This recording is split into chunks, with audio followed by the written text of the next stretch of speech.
Hi, I'm Chef Carol, and today I'm going to cook a 3-pound turkey breast in my Instant Pot Vortex. Before I do that, I'm going to make a rub for the turkey. So I'm going to start by using a tablespoon of kosher salt, a tablespoon of chili powder,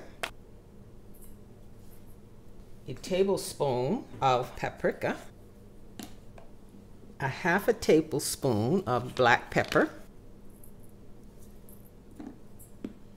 a half of tablespoon of onion powder, a half a tablespoon of garlic powder, and a dash of cayenne.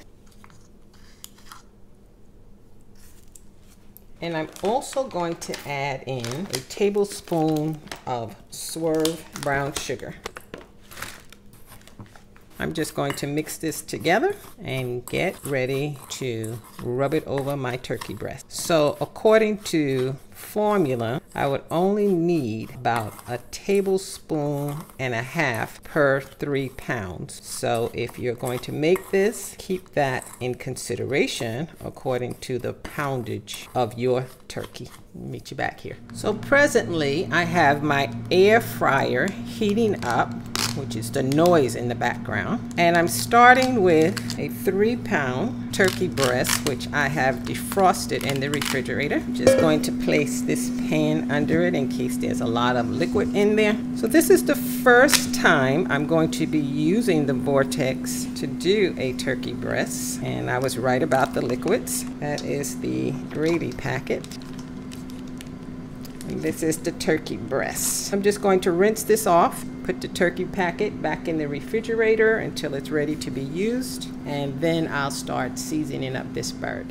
I'm going to start by lifting the netting away from the turkey breast, and I'm also going to have to pat this dry.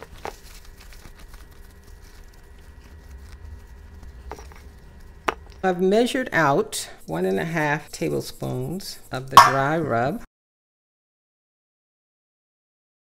Now, because it has salt in it, it is suggested that you don't do this too early. In other words, don't put it in overnight, maybe 4 hours or so, because the salt might make the turkey salty as opposed to having just a nice crisp shell on it. The instructions suggest that you lift the net. It seems to fall back in place, so I'm not sure how that makes things easier once it's cooked, but since it's my first time, I am going to follow instructions. So the oven is preheated. I'm just going to get the turkey into the rotisserie basket, and I'll be right back. The air fryer has preheated. This is my basket. I'm going to place the turkey breast inside.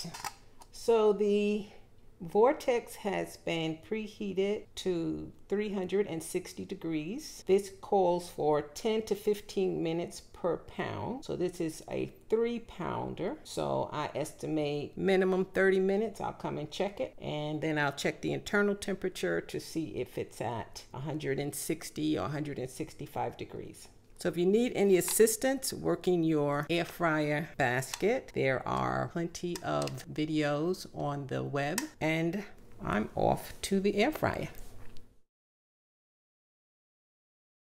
The turkey breast has cooked for 30 minutes, and what I'm going to do now is take the internal temperature to see if it's at 160 to 165.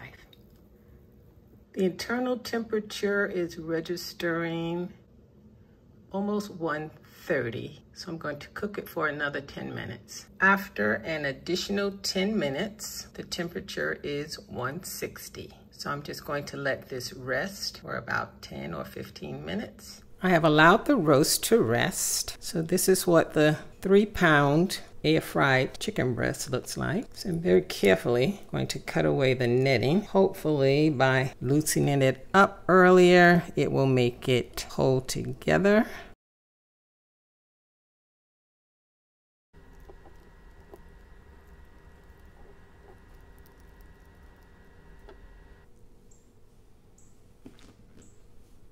Take your time and very carefully remove the netting. I think it probably was a good idea to loosen the netting up. I'm just going to take a little piece of the end. Okay, it looks moist. It has a nice tight skin on it. So I think that this pretty much has been a success. If you decide to try this, let me know how yours turns out. And as I love to say, bon appetit. Bye.